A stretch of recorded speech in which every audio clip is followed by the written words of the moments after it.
Nosotros los cristianos adoramos a Dios como Él demanda en su Biblia ser adorado. Si nosotros lo adoramos de una manera distinta a lo que Él ha ordenado, a eso se le llama fuego extraño. Y no podemos presentarle fuego extraño al Señor. Por lo tanto, una manera en que Él nos manda a nosotros a honrarlo y adorarlo es entregando nuestras ofrendas en su iglesia local.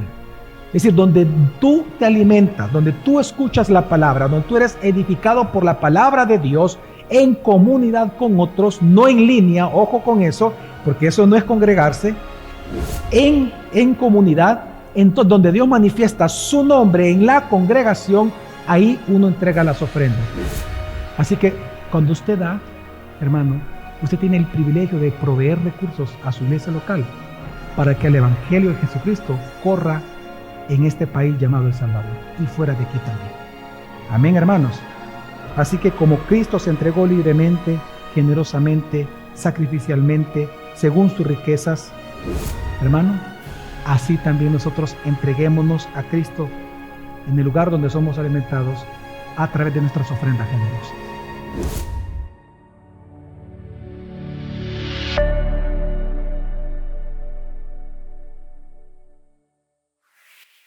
Quiero que me acompañen, por favor, hermanos, a Romanos capítulo 1 y que lo tenga ahí abierto, Romanos capítulo 1.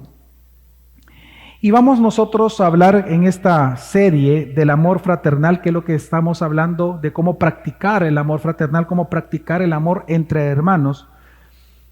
Y este día quiero hablar, precisamente por eso lo dejé de último, de la más grande muestra de amor que usted le puede dar a una persona.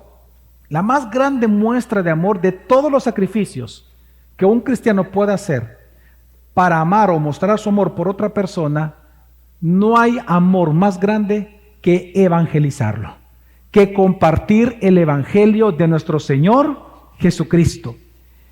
Y es que nosotros como cristianos, no es extraño en ninguna cultura y en ningún año no es extraño que algunos se sientan tentados en sentirse avergonzados de compartir el evangelio.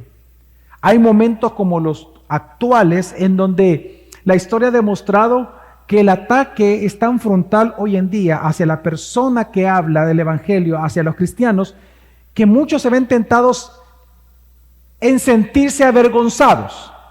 Avergonzados no solamente por el mensaje que para muchos les parece locura, así dice la Escritura, ¿no? En Romanos, ¿verdad? Que el evangelio que predicamos es locura para los que se pierden. Obviamente vamos a ser acusados de tontos, de estúpidos, de locos por predicar un mensaje como tal hoy en día, en donde la gente dice: ¿cómo tú puedes creer esa tontería de que alguien murió en una cruz y ese va a ser Dios? Y que ese es Salvador, o que somos pecadores. Pero aparte de ese tipo de vergüenza, que alguien pudiera verse tentado y por lo cual callar el evangelio, también somos avergonzados intencionalmente cuando se nos ataca verbalmente. Es decir, ya con la intención de avergonzarnos a nosotros, ya sea pública o sea privadamente. Entonces, en esta mañana nosotros queremos hablar acerca precisamente de que el amor no se avergüenza del evangelio, que es el título del sermón de esta mañana. Y en el texto que estamos leyendo, que vamos a leer, que es Romanos capítulo 1, versículos 16 al 17, dice así el apóstol Pablo: porque no me avergüenzo del evangelio, pues es el poder de Dios para salvación de todo el que cree, del judío primeramente y también del griego. Porque en el evangelio la justicia de Dios se revela por fe y para fe, como está escrito: mas el justo por la fe vivirá.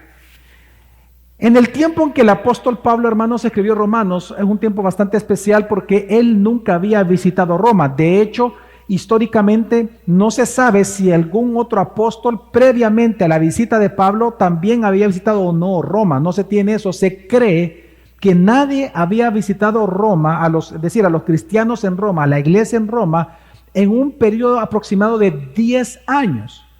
Recordemos que la manera en que el evangelio llegó a Roma, porque esa es la gran pregunta que se hace uno en historia, ¿no? ¿Cómo es que llegó el evangelio sin ningún apóstol?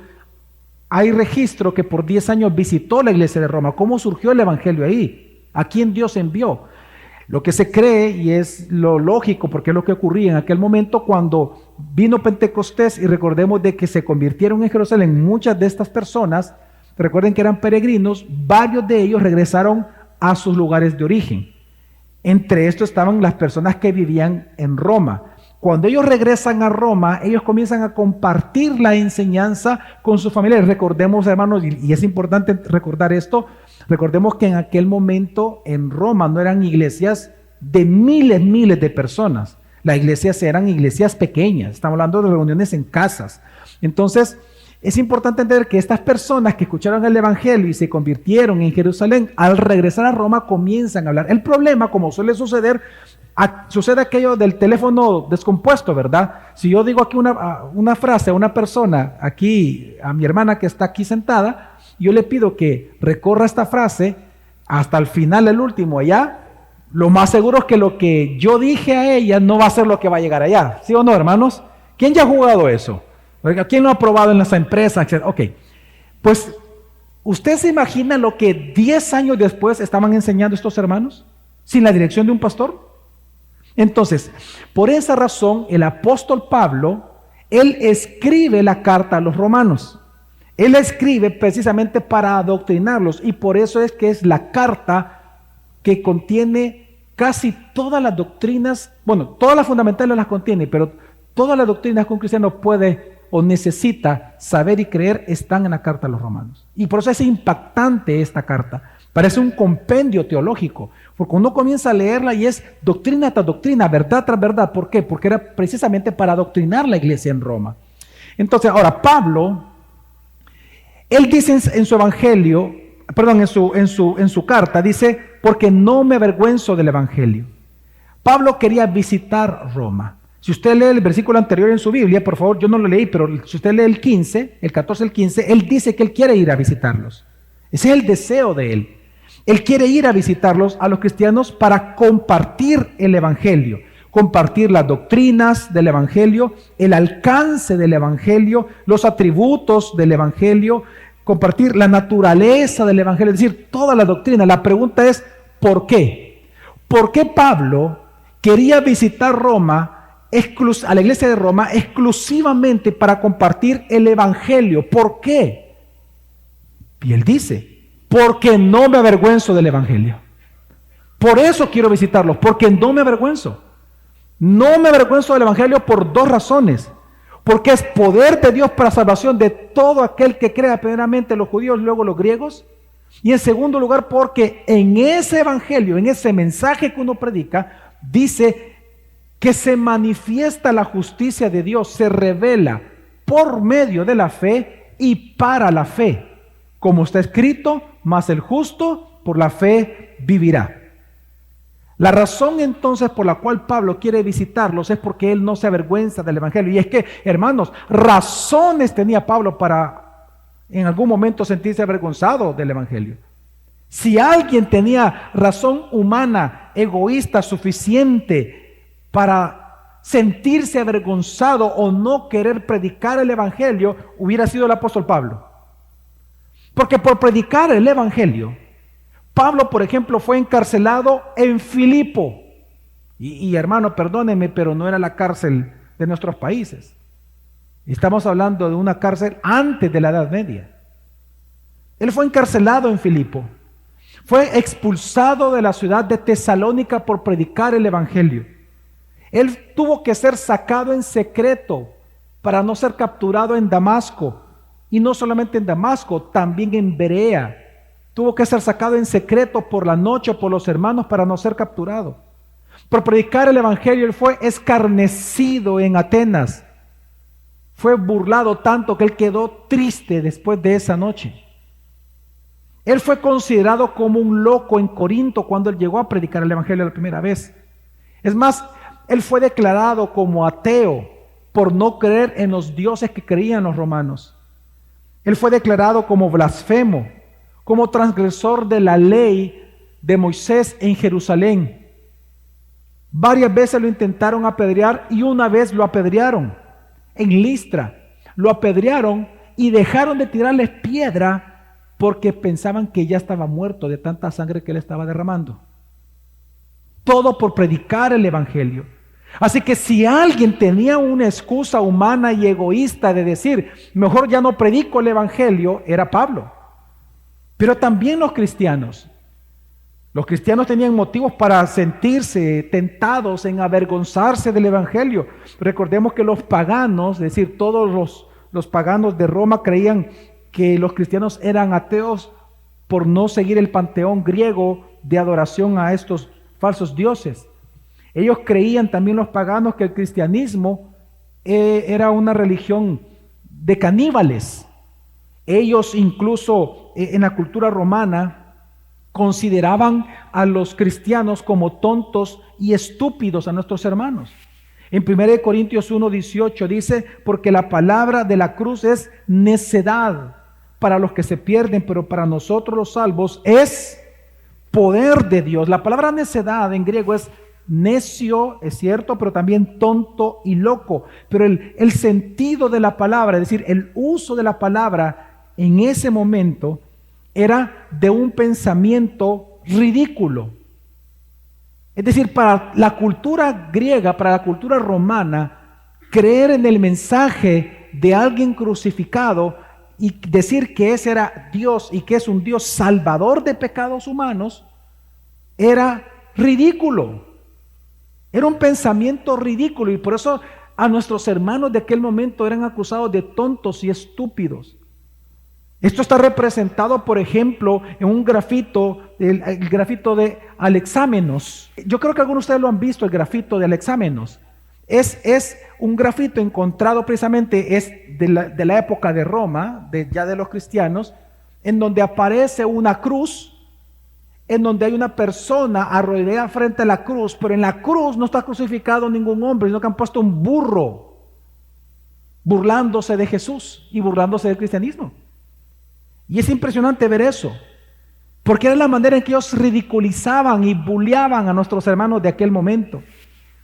Los romanos decían que los cristianos éramos caníbales, que como recuerde que no había luz eléctrica y ellos se reunían tempranos en la mañana o en la noche, ellos eran acusados por la cultura romana de practicar orgías en las noches y también de incesto, de violaciones a los niños, además de ateo. Así que si también alguien podía sentirse tentado de avergonzarse del evangelio, eran nuestros hermanos cristianos de la época. Pero hermanos, hoy en día también usted puede verse tentado de esa manera. Hoy en día hay quienes se han sentido tentados de compartir el evangelio en su trabajo. No levante su mano, por favor, por la pregunta que voy a hacer, pero ¿cuántos de ustedes, por ejemplo, se han sentido tentados en no compartir el evangelio en el trabajo porque se han visto tentados en sentirse avergonzados si lo comparten? ¿Cuántos se han visto tentados en avergonzarse del evangelio a la hora de predicarlo o hablarlo en una reunión familiar? O imagínese usted celebrando la Navidad. ¿Cuántos se han visto tentados en sentirse avergonzado y callar el evangelio cuando usted le dice, miren, yo sé que aquí están tomando, están haciendo esto, pero ustedes saben por qué estamos celebrando Navidad? Hey, amigos, familiares, por favor, présteme atención, por favor. Quiero explicarles qué estamos celebrando. ¿Usted nunca se ha sentido tentado en sentirse avergonzado por eso? ¿Por qué? ¿Por qué hoy en día los cristianos pueden verse tentados de esta manera? Porque el evangelio nunca ha sido atractivo para el mundo. Es normal, de alguna manera. No digo que es normal avergonzarse, ese es pecado. No, estoy hablando que es normal para el mundo no ver atractivo alguno en el evangelio. ¿Cómo alguien se va a sentir atraído a un mensaje que le está diciendo, tú eres pecador, estás condenado, necesitas un salvador? Eso no es atractivo para el mundo. Más en una cultura en donde se está aplaudiendo la imagen y la belleza corporal, en donde lo importante es que tú busques la superación de tu ego, que te embellezca tu propia personalidad. Obviamente el evangelio no tiene ningún atractivo. El evangelio hoy en día no es atractivo, es más, es intimidante y es repulsivo para el mundo. Es repulsivo para aquel que escucha que tú eres pecador. ¿Por qué estamos celebrando Navidad? Porque todos aquí somos pecadores. A nadie le gusta escuchar eso. Eso no es un mensaje atractivo, porque se sienten ofendidos, se sienten avergonzados, similar al siglo II. En el siglo II, el filósofo Celso, en un discurso que él escribió, se llama Discurso contra los cristianos. Usted le puede decir ya el objetivo del discurso, porque así se llamaba el discurso contra los cristianos. Solo quiero leer una parte. Celso dice lo siguiente, usted lo puede ver también en pantalla: que ninguna persona culta se acerque, ¿a quiénes? A los cristianos. Nadie que sea sabio y sensato, porque nosotros consideramos malignas todas las cosas de ese tipo. Pero si un hombre es ignorante, si a alguno le falta el juicio y la cultura, si hay algún necio y tonto, caiga con tal prisa del cristianismo. Luego dice más adelante: podemos decir, por lo que vemos en sus propias casas, que son tejedores, remendones y curtidores, la clase de personas más vulgares e incultas. Los cristianos son murciélagos, ejército de hormigas saliendo de su nido, ranas congregadas alrededor de un pantano y lombrices trepidantes en el estiércol. Mire, sus amigos piensan esto de usted, lo único que no se lo dicen. No, de verdad, esto es lo que piensa el mundo de nosotros y no nos lo dicen. Este por lo menos se atrevió y nos lo dijo. Pero este es exactamente igual hoy. Claro que un cristiano moderno se puede sentir tentado en avergonzarse del evangelio, pero ¿por qué Pablo no lo hizo? Pues esa es la razón del sermón de esta mañana. Porque hay dos razones por las cuales Pablo no se avergonzó del evangelio. Porque es poder de Dios para salvación de todo aquel que lo crea. Y segundo, porque solo en el evangelio se manifiesta una justicia por la fe y para la fe. Porque Dios dijo que el justo por la fe va a vivir. Y esa fe no puede verse fructificada en alguien sino a través de la justicia de Cristo aplicada a esa persona. Y el evangelio es el que trae esa oportunidad a las personas. Así que por eso la intención, hermanos, en esta mañana de mi parte en el sermón es exhortarte, hacerte una exhortación clara y un llamado. Hermanos, no te avergüences del evangelio. No te avergüences del evangelio. Amén. No te avergüences del evangelio. ¿Por qué? Número uno, porque es poder de Dios para salvación de todo el que cree. Leamos nada más Romanos 1:16, dice así la palabra de Dios: porque no me avergüenzo del evangelio, pues es el poder de Dios para salvación de todo el que cree, del judío primeramente y también del griego. Hermanos, Dios está declarando, Dios declara, con este versículo, Dios está diciendo algo, no está ahí, no se logra ver de inmediato, sino que está implícito en las palabras de Pablo. Dios está declarando que el mundo está perdido.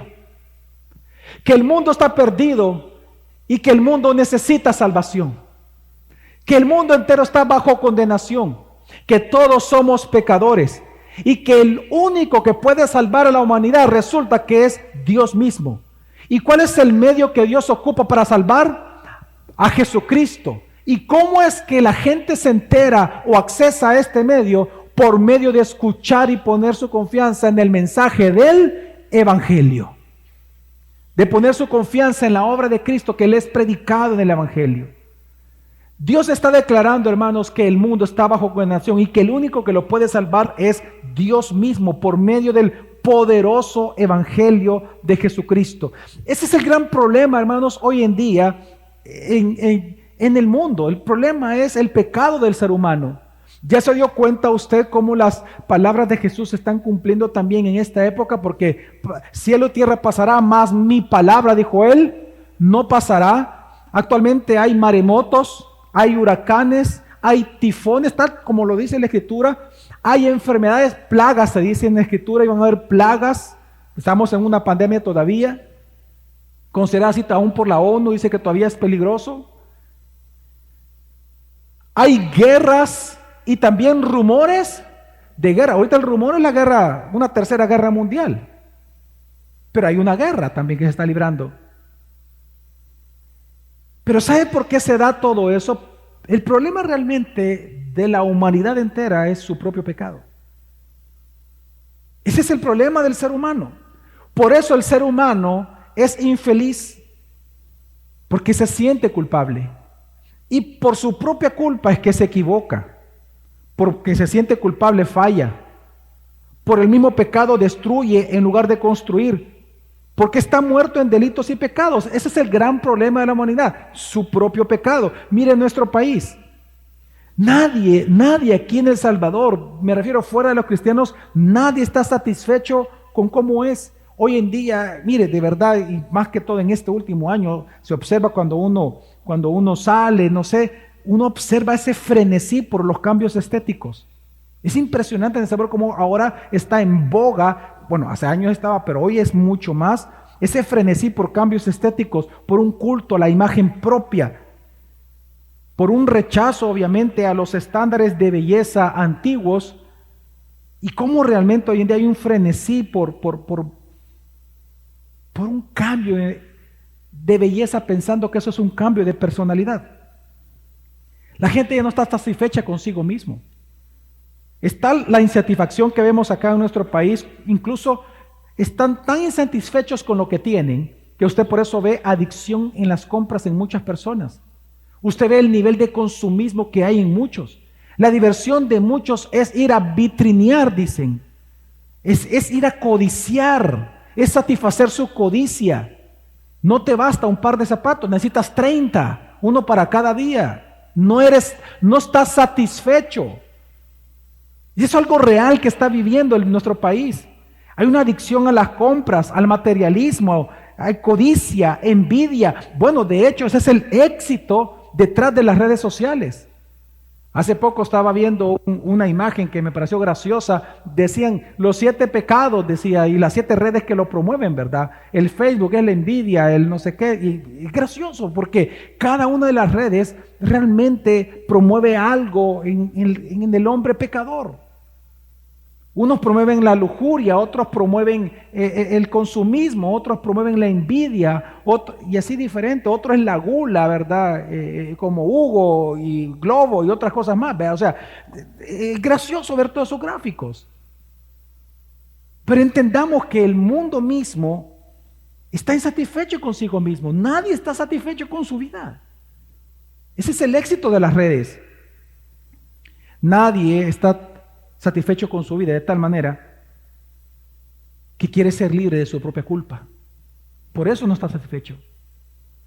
¿Acaso no vemos nosotros, hermanos, en nuestro país personas que quieren cambiar, por ejemplo? Tal vez tú estás en esta mañana aquí y has estado luchando durante esta semana o últimos meses porque tú en el fondo tú quieres cambiar, pero entre más intentas te das cuenta que nunca puedes.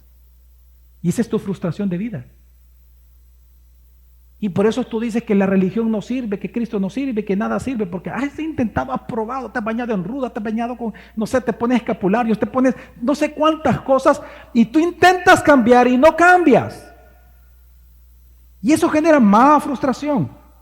Intentas ser mejor como el mundo pide que seas y resulta que no puedes.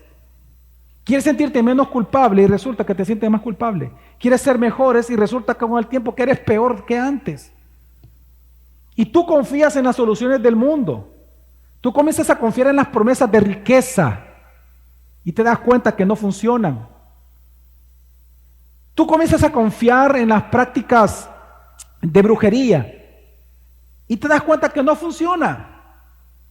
Comienzas a creer algunas filosofías extrañas y solo te das cuenta que no funcionan. Buscas programas de ayuda y te das cuenta que no funcionan. Vas a seminarios en el mundo, vas a seminarios, buscas religiones místicas orientales, buscas y te vuelves un buscador de un bien, de felicidad, de sentirte bien contigo mismo, pero resulta que hasta el día de hoy tú sigues sintiéndote mal. ¿Le sucede lo que dice Jeremías 13:23? ¿Puede el etíope mudar su piel o el leopardo sus manchas? Así vosotros podréis hacer el bien estando acostumbrados a hacer el mal. Jamás. Hermano, ¿sabes qué está diciendo la Biblia? Jamás tú vas a poder cambiar por ti mismo, porque no hay poder en el mundo o del mundo que pueda cambiarte a ti. Busca lo que quieras, que nunca vas a cambiar. Como dice Jeremías 2:22, aunque te laves con soda y uses mucho jabón, la mancha de tu iniquidad está aún delante de mí, declara el Señor. Lo que está diciendo la Biblia es que la razón por la cual tú te ves frustrado en tus intentos de cambio y mejoramiento personal es porque eres pecador. Y porque eres pecador no puedes dejar de pecar. No puedes porque eres pecador. Intentas y fracasas. Es un círculo vicioso cuando sales. Intentas y vuelves a fracasar. ¿Por qué? Porque así es tu vida. No hay poder del mundo para tú cambiar. Pero precisamente por eso la buena nueva es buena nueva. Porque la buena nueva nos está predicando, hermanos, que en Cristo Jesús, de parte de Dios, es que sí hay un poder disponible para ti. Un poder para transformar tu vida, tu persona en una persona nueva. Hay un poder disponible para ti, para transformarte en una persona sin culpa, con un futuro y con una esperanza. Y ese poder, hermanos, se llama el Evangelio de Jesucristo.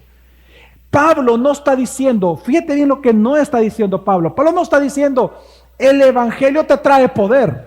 No. Tampoco dice, el Evangelio te predica de un poder. No. El Evangelio es el poder de Dios para transformarte.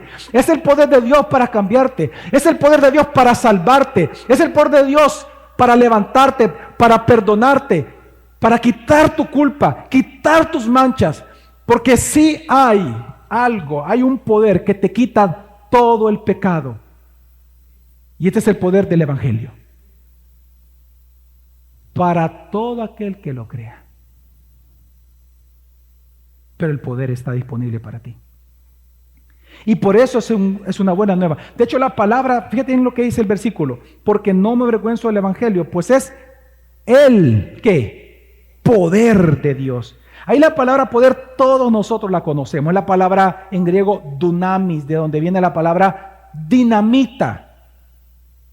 Lo que está diciendo la Biblia es que no hay otro poder en el mundo que pueda salvarte, transformar tu vida por completo, trayéndote paz, gozo, felicidad, sin culpa, con futuro, con esperanza, como el poder que tiene el Evangelio mismo. Solo el Evangelio lo puede. Solamente Cristo. Por eso dice el Evangelio es el poder de Dios para todo aquel que lo quiera creer. No importa si es griego, no importa si es judío, no importa si tú eres atraído a una persona del mismo sexo por muchos años, no importa si tú has sido ladrón o has sido un asesino o mentiroso, o tú te consideras bueno en comparación con otros, o eres un malvado y has sido malvado. El Evangelio es el poder de Dios para salvarte. El Evangelio de Dios es el poder de Dios para perdonarte.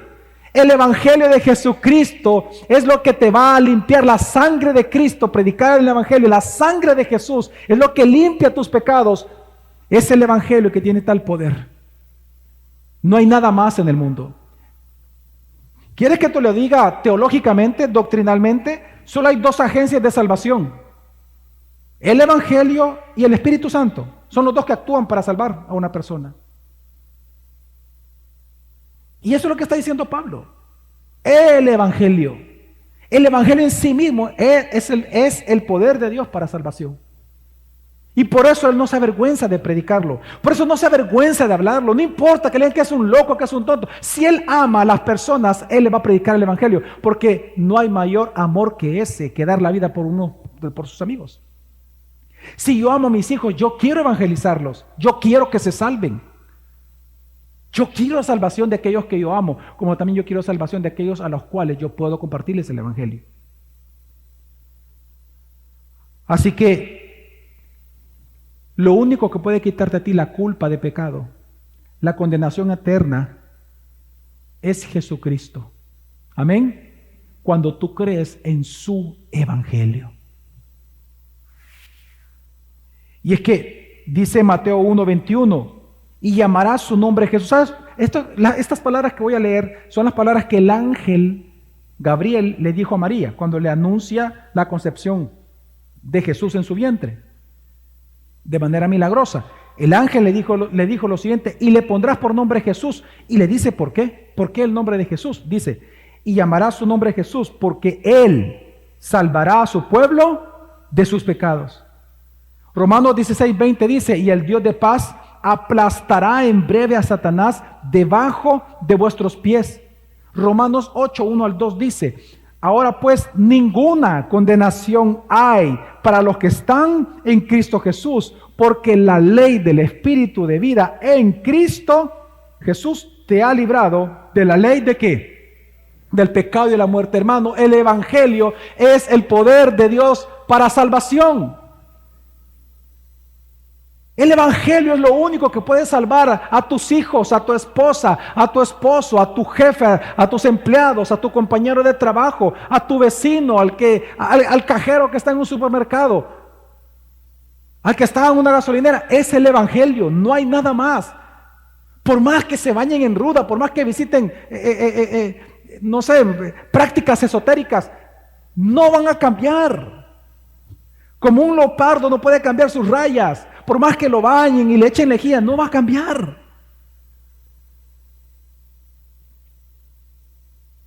El único poder de salvación y transformación del ser humano se llama el Evangelio de Jesucristo. Y por eso nosotros no tenemos que avergonzar de predicarlo. Y por eso no debemos de callar el Evangelio. ¿Cuántos de ustedes se molestarían sabiendo de que desde hace 10, 15 años las farmacéuticas supieran la cura total del cáncer o la cura total de enfermedades de muerte y por cuestiones de negocio no lo dan al mundo? ¿Cómo usted se sentiría sabiendo que sus padres, familiares suyos han muerto de esas enfermedades? Usted tiene la cura ante el pecado. No lo calle. No se avergüence. Mire, el Evangelio de Jesucristo es el poder de Dios para salvación. Amén. Hay un pasaje en la Biblia que lo retrata muy, pero muy bien. Y quiero que me acompañen todos, por favor, al libro de Ezequiel. Ezequiel específicamente,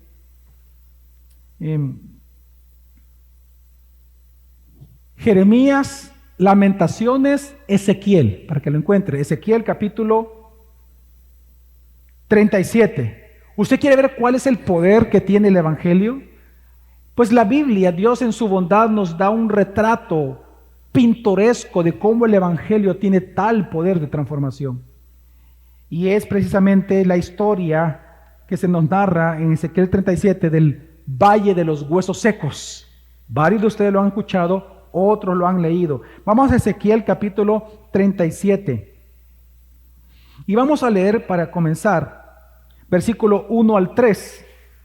Y dice entonces la palabra del Señor: la mano del Señor vino sobre mí, dice el profeta Ezequiel, y me sacó en el espíritu del Señor, y me puso en medio del valle que estaba lleno de huesos, y Él me hizo pasar en derredor de ellos.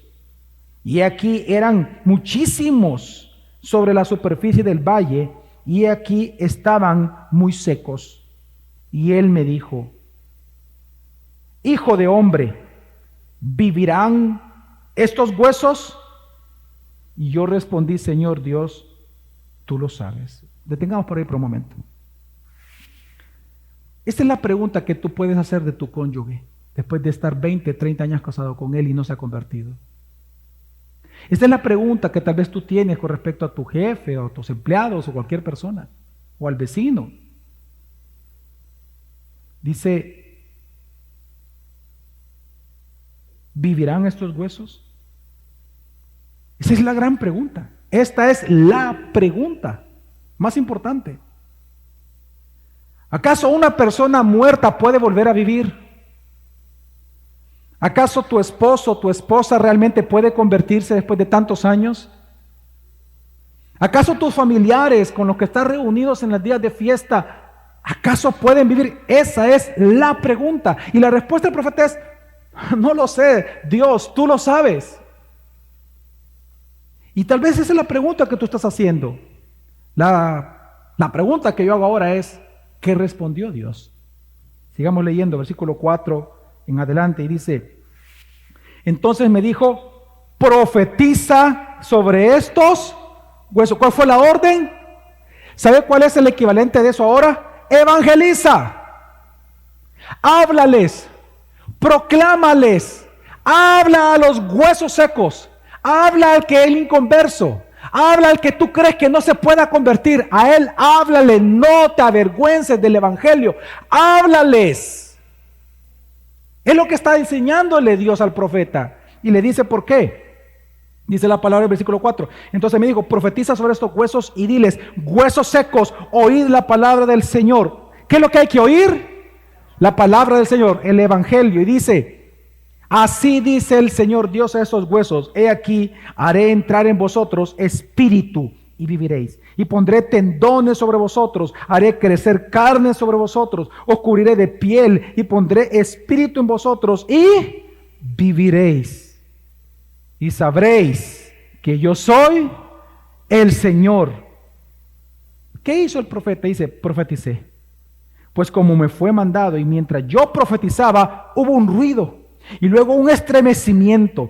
Y los huesos se juntaron, cada hueso con su hueso. Y miré, y aquí había tendones sobre ellos. Creció la carne y la piel los cubrió, pero no había espíritu en ellos. Entonces él me dijo, profetiza al espíritu, profetiza, hijo de hombre. Y di al espíritu, así dice el Señor Dios, ven de los cuatro vientos, oh espíritu, y sopla sobre estos muertos y vivirán.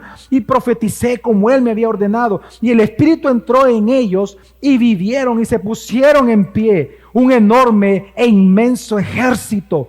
Entonces él me dijo, hijo de hombre, estos huesos son toda la casa de Israel. He aquí ellos dicen, nuestros huesos se han secado y nuestra esperanza ha perecido. Estamos completamente destruidos. ¿Acaso, hermanos, no es lo que algunos de ustedes pudieran pensar cuando ven su matrimonio destruido después de muchos años? ¿Acaso no es lo que una persona puede pensar de sus familiares después de tantos años? ¿Acaso no lo que alguien puede realmente preguntarse en sí mismo? Si yo no tengo remedio, ¿por qué voy a la iglesia, papá? ¿Por qué me estás diciendo, no tengo remedio? Yo siempre he sido así. ¿De qué sirve que ir a la iglesia si mi matrimonio está destruido? No tengo remedio. Es la pregunta que se están haciendo estos huesos cuando estaban secos.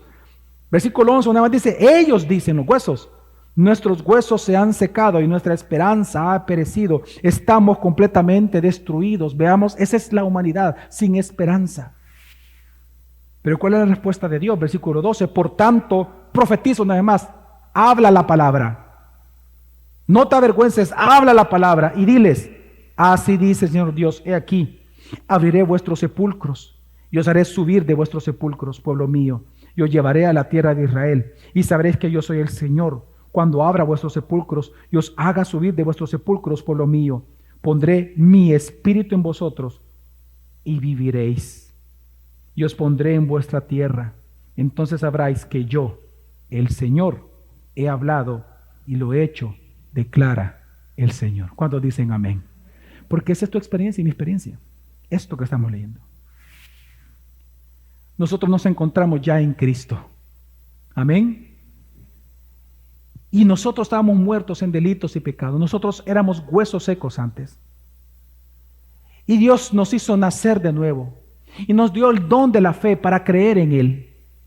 Y en Cristo ahora estamos vivos y tenemos una vida eterna. En esperanza de un día ir a nuestra tierra prometida. Ya estamos en Cristo, pero vamos luego a esta nueva creación que Dios va a hacer para que habitemos con Él eternamente. Así que aunque algunos piensen ya no tengo remedio, esto es lo que Dios dice que hagas. Evangeliza. ¿Por qué? Porque el evangelio es el poder de Dios para salvación de todo aquel que crea. Así que, ¿qué es lo único que Dios te pide en todo esto? Que creas. Romanos 1:16, porque no me avergüenzo del evangelio, pues es el poder de Dios para salvación de todo el que cree, del judío primeramente y también del griego. Creer es confiar. Eso es lo que significa la palabra creer en la Biblia. Creer es confiar. Es abandonarte en fe en alguien, y en este caso es exclusivamente en Jesucristo. Y hermanos, la fe es un don. La fe no es un producto de una introspección, la fe no es producto de un estudio de un libro, no. La fe es un regalo de Dios. Y por eso es importante entender, hermanos, que la salvación no viene de una persona, la salvación no es una profesión verbal de una persona. Yo voy a hablar ahora y yo lo voy a decir públicamente y por lo tanto hoy voy a decir que me salvé. No. La salvación no es una profesión verbal de ser cristiano. La salvación tampoco equivale al bautismo.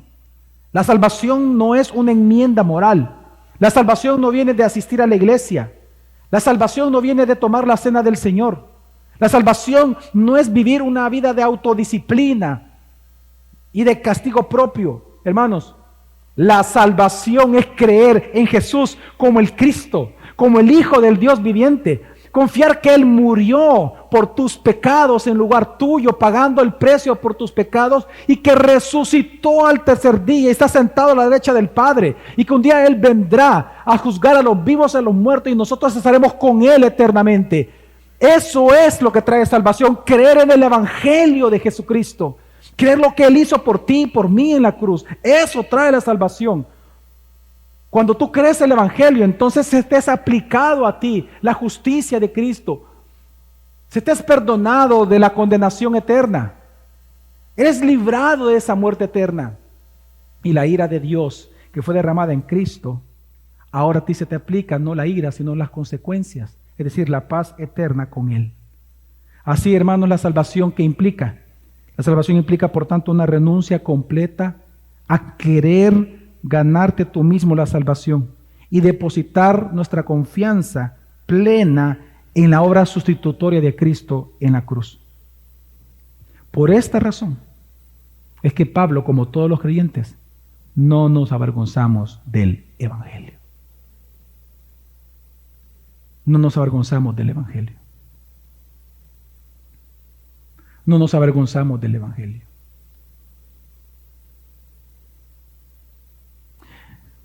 Ahorita se me viene a la mente, no lo tenía realmente en el bosquejo, se me viene a la mente una vez que estando en un podio, porque no era una iglesia, no era un púlpito, era un podio, yo realmente sentí un fuerte deseo, o no deseo, una tentación de sentirme avergonzado. Bien lo recuerdo. Fue un día en que me invitaron el gremio de médicos del Salvador a una reunión de médicos, era su celebración anual. Me invitaron a predicarles y resulta que ahí estaba el presidente de la República, estaban varios del gobierno y yo era el único predicador, el único pastor que invitaron a predicar. Y antes de subir al púlpito me dijeron, mire pastor, aquí la gran mayoría son ateos. Y como todos somos médicos, nos creemos la Coca-Cola, me dijo, en el desierto. Y nosotros, mire, no se va a sentir mal si alguien le grita. Y fue antes de subir a predicar. Pero solo fueron por segundos, obviamente. Claro que hay una tentación. Pero hermano, fue de las veces que yo más deleité predicar el Evangelio.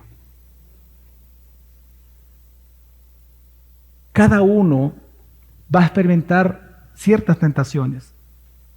Pero hermano, no se avergüence del Evangelio. Porque es el poder que Dios ha dado a este mundo. ¿Para qué? Para la salvación de todo aquel que lo crea cuando lo escuche de su boca. Gócese en predicarlo. Amén. Y la segunda razón por la cual nosotros no podemos avergonzarnos del Evangelio es porque en el Evangelio se revela la justicia de Dios que es por fe y para fe, dice el versículo. Vamos a leer el versículo 17, la segunda razón que da Pablo. Porque en el Evangelio la justicia de Dios se revela por fe y para fe. Como está escrito, mas el justo por la fe vivirá. Esta palabra justicia es una palabra que para algunos pudiera ser difícil de entender, pero la palabra justicia se refiere a la vida justa que Dios demanda de una persona. Así como Dios es santo, ¿qué pide de nosotros? Ser santos. Ok. A esa vida justa, a esa vida correcta de cómo el ser humano debe de comportarse ante un Dios santo, santo, santo, se le llama justicia. Pero también la palabra justicia significa a esta declaratoria de Dios de declararte una persona recta para siempre. Es una declaratoria legal sobre tu vida. Así que la justicia de Dios que aquí está hablando Pablo, cuando dice, porque en el Evangelio la justicia de Dios se revela por fe y para fe. Se refiere, hermanos, a esa vida de justicia de Cristo, que resulta, hermano, que cuando tú crees en el Evangelio de Jesucristo, lo que sucede es que la vida justa que Jesús vivió, una vida sin pecado, por eso se llama vida justa, una vida sin pecado, cuando tú crees en Jesús, esa vida justa se te es imputada a ti, la justicia que Cristo vivió. Por eso es que en la cruz lo que vemos es una doble imputación. La palabra imputación significa acreditación, se te acredita. En la cruz lo que sucedió fue que tus pecados fueron acreditados a Cristo y la justicia recta, la vida recta de Cristo se te aplicó a ti. Por lo tanto, cuando Dios ve a un hijo de Él, cuando Dios ve a un cristiano, ¿sabe lo que Dios ve? La vida justa de Jesucristo. Y ese es el gran regalo que Dios nos da a nosotros. Y esa vida justa, ese poder de transformación, esa inclinación de tu alma ahora que antes estaba inclinada hacia el mal y ahora se está inclinada hacia el bien, eso es un producto de esa vida justa de Cristo en ti. Y eso solo lo trae el Evangelio. No es ministerio de autoayuda, no es por medio de conferencias, no es practicando una religión oriental, no es practicando una filosofía extraña, no. El único poder de transformación a una vida recta y justa conforme a Cristo es precisamente el Evangelio de Jesucristo. Lo que está diciendo Pablo, no hay poder de transformación para un ser humano en este mundo que excepto el mismo Evangelio. Porque a ti se te acredita la vida justa de Cristo y a Cristo se le adjudicó, se le acreditó tus pecados para que Él los pagara en la cruz. Y por eso ahora tú eres ante los ojos de Dios un hombre y una mujer justa.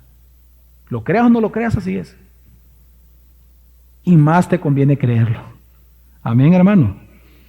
Y precisamente Dios es el que te da, ahora en Cristo, tú tienes el poder, hermano, de comenzar a vivir correctamente para Dios. ¿Por qué crees tú que antes de ser cristiano no experimentabas cosas que hoy como cristiano experimentas? ¿Cuántos de ustedes, por ejemplo, les conmueve escuchar o leer la palabra de Dios y quieren hacer la palabra de Dios? Eso no estaba antes en ti. ¿Por qué hoy nace en tu corazón un deseo genuino, voluntario, verdadero, de querer agradar a Dios? Porque la vida justa de Cristo se te ha sido aplicada a ti. Tú tienes el Espíritu Santo que te lleva a querer vivir para Dios. Precisamente es lo que dice Pablo, porque en el Evangelio, no en las novelas, no en las conversaciones con los amigos, no en el trabajo, en el Evangelio la justicia de Dios se revela por la fe, pero también para un objetivo, para que vivas. ¿Por qué? Por la fe. Está hablando de la vida justa, de la vida recta. Así que, mire, en palabras simples, lo que está diciendo el versículo 17 es lo siguiente. Hermano, hermana, amigo, amiga, la vida que tú siempre has añorado, la vida que tú siempre has querido para ti, una vida recta, justa, santa, correcta, feliz, llena de gozo, de paz. Esa vida que tú siempre has querido para ti, amando y ser amado, solo se obtiene por medio del Evangelio de Jesucristo. No hay otra manera. No hay tal cosa como el sueño americano. Hay algo más grande que el sueño americano. Vendría siendo el sueño de Dios o el sueño del Evangelio. Y eso solo lo trae el Evangelio de Cristo. Y eso es lo que vemos en 1 Corintios 6. Dice, del 9 al 11, ¿o no sabéis que los injustos no heredarán el reino de Dios? No os dejéis engañar, ni los inmorales, ni los idólatras, ni los adúlteros, ni los afeminados, ni los homosexuales, ni los ladrones, ni los avaros, ni los borrachos, ni los difamadores, ni los estafadores heredarán el reino de Dios. Pero fíjate el cambio que hace en el versículo siguiente, 11. Y esto erais algunos de vosotros, pero fuisteis lavados, pero fuisteis santificados, pero fuisteis justificados en el nombre del Señor Jesucristo y en el Espíritu de nuestro Dios. Amén. Amén, somos nuevas criaturas.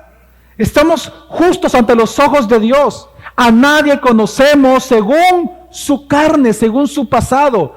Todas las cosas fueron hechas nuevas. Amén. Somos hijos de Dios. Y el poder que nos transformó a nosotros es el Evangelio. Así que, hermano, no hay manera que tu vida cambie por tu esfuerzo propio. No existe tal cosa. Tu vida no va a cambiar por algo que provenga del mundo. Solo Cristo, y por medio de su Evangelio, cuando crees y confías en Él, ahí vas a encontrar paz. Así que por estas dos razones, hermanos, Pablo no se avergüenza del Evangelio. La gran pregunta es, ¿y tú? Sí, tú. Sí, tú. No que está la par tuya, no, tú. ¿Te avergüenzas o no del Evangelio? ¿Te vas a avergonzar de aquí en adelante o no del Evangelio? Hermanos, en esta serie nosotros hemos estado predicando durante algunos meses de cómo tenemos que amarnos unos a otros en el amor de Cristo Jesús. Y no hay amor más grande de verdad que predicarle al hermano el Evangelio. No hay mayor amor que uno pueda mostrar a alguien, y que es el no avergonzarse del Evangelio de Jesucristo. Mire, al igual que el tiempo de Pablo, hermanos, hoy en día yo sé que tú vas a tener muchas razones para avergonzarte. Tú tendrás muchas razones para sentirte avergonzado. Habrán muchas oportunidades para eso. Estoy hablando negativamente, claramente. El mundo va a tratar de avergonzarte a ti. Pero, hermano, no lo hagas. No te avergüences, porque es poder de Dios para salvación de los que crean en el Evangelio que tú les prediques. Y porque, aunque ellos no lo sepan, los que te oigan, aunque ellos no lo sepan, es el único poder para transformar sus vidas, el que escuchen el Evangelio que sale de tu boca. Así que no te avergüences del Evangelio.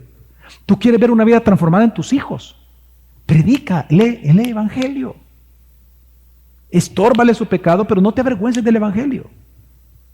Es cierto, hay un momento en los cuales los padres pueden sentirse intimidados de sus hijos. ¿Cuándo, pastor? Cuando llegan a la adolescencia.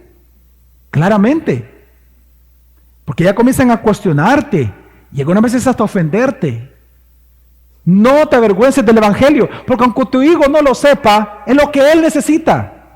Lo que él anda buscando en otras cosas, tu cónyuge, tu esposo, tu esposa, tus hijos, tus padres, lo que andan buscando tus familiares fuera.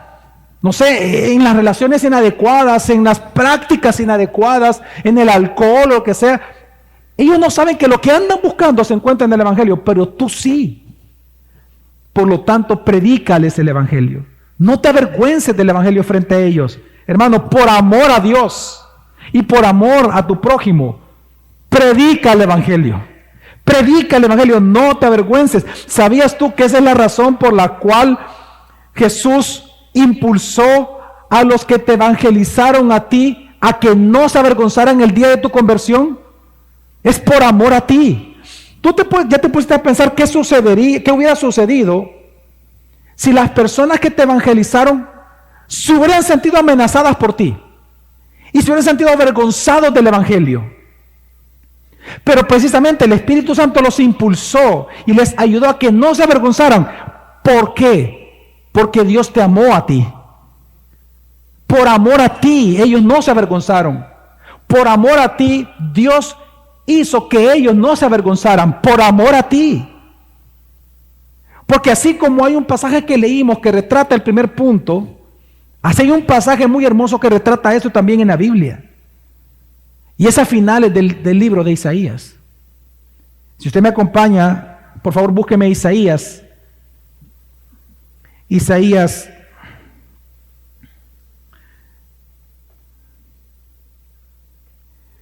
Vamos a comenzar por Isaías 61. Búsqueme Isaías 61, ya para concluir.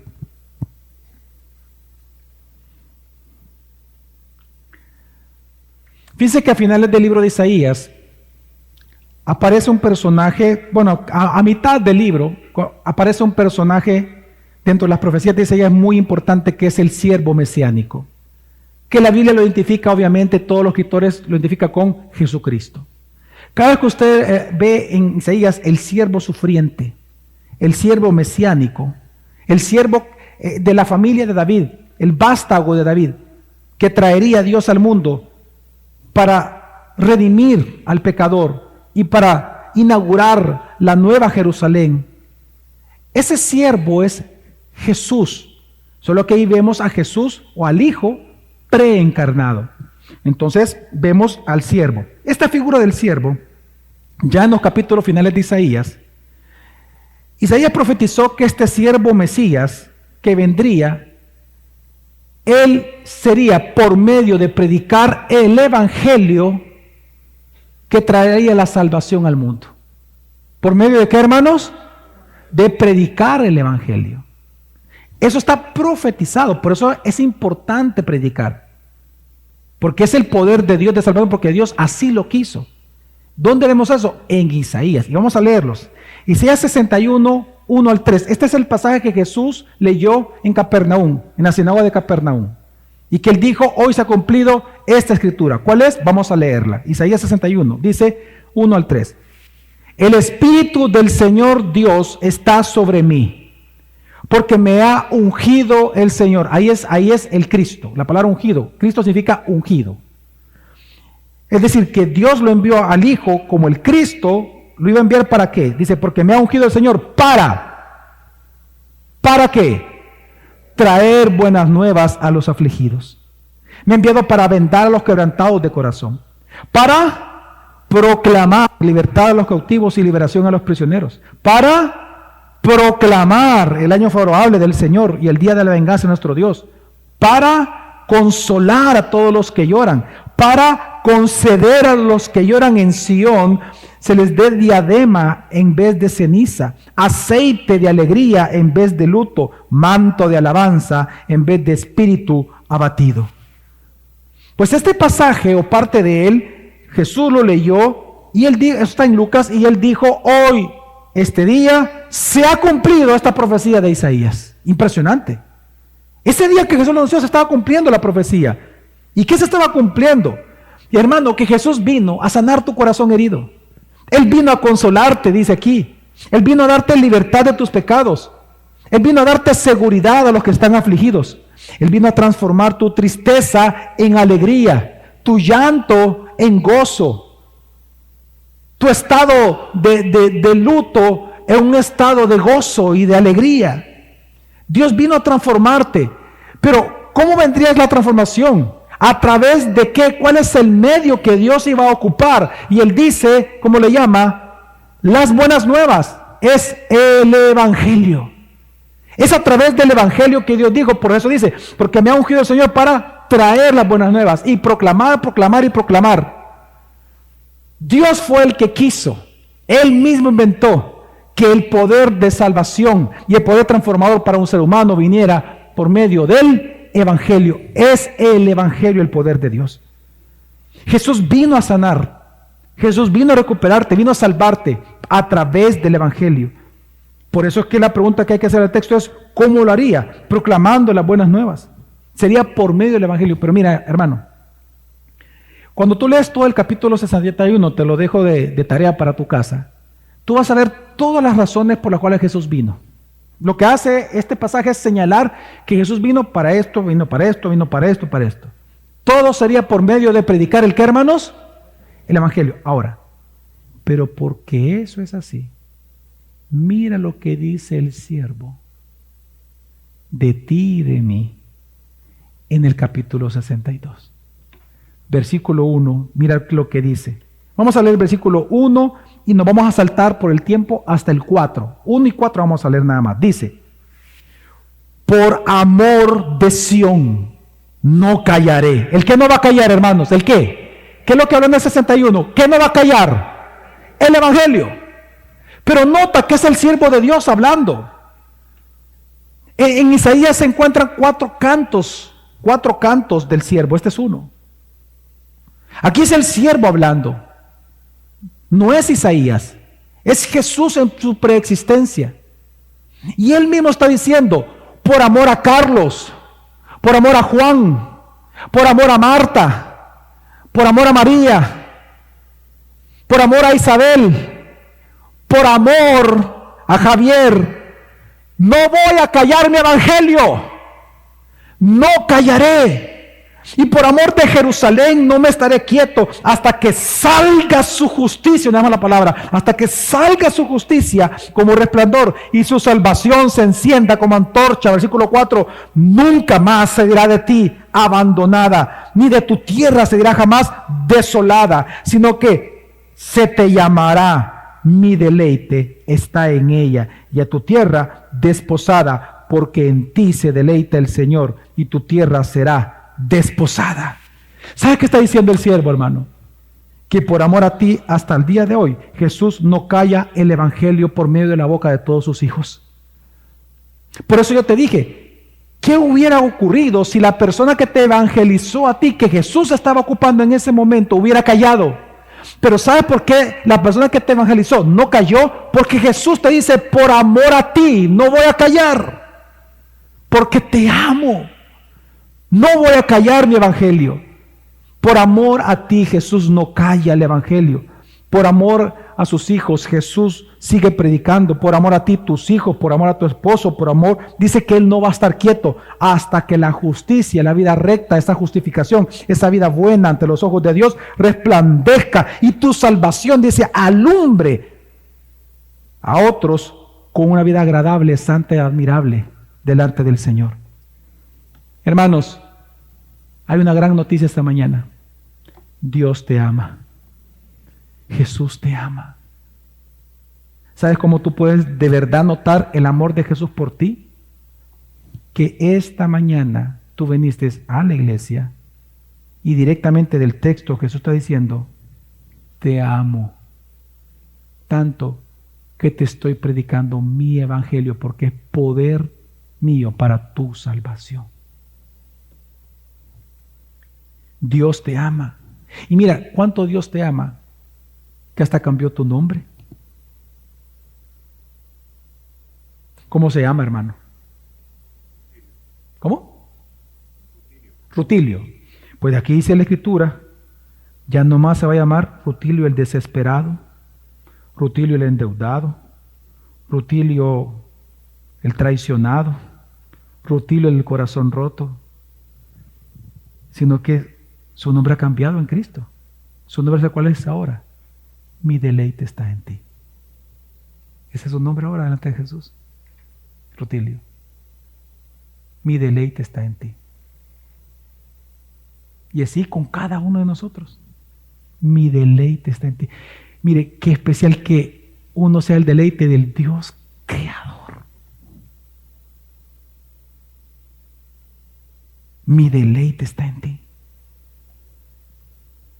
Así que ya no hay aquí una Rebeca desolada, un Jorge desolado o desechado, no.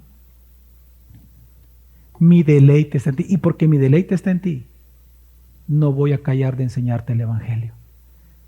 Porque es poder de salvación. Y una vez salvo, es el poder que en donde se manifiesta la vida justa, de transformación, el poder que transforma tu vida día tras día. Porque así es la vida del cristiano, como la luz de la aurora, dice, ¿verdad? La Escritura. Que va en aumento hasta que llegue el día perfecto. Por eso Dios no cambia. Y por eso Dios no calla. Porque con el evangelio tú vas madurando y creciendo. ¿Sabe qué, hermanos? Este debería ser nuestro lema. Cada día. Por amor a Sión, no callaré el evangelio esta mañana. Por amor a mis futuros hermanos que yo no conozco, no voy a callar el evangelio. Por amor a mis hijos, no les voy a callar el evangelio. Por amor a mi pareja, no les voy a callar el evangelio. No voy a hacer eso a nadie. Por amor, no voy a callar. Así que, hermanos, en esta mañana, no te avergüences del evangelio. Predica el evangelio. Ama a todos por amor a ellos. Predicas el evangelio por dos razones.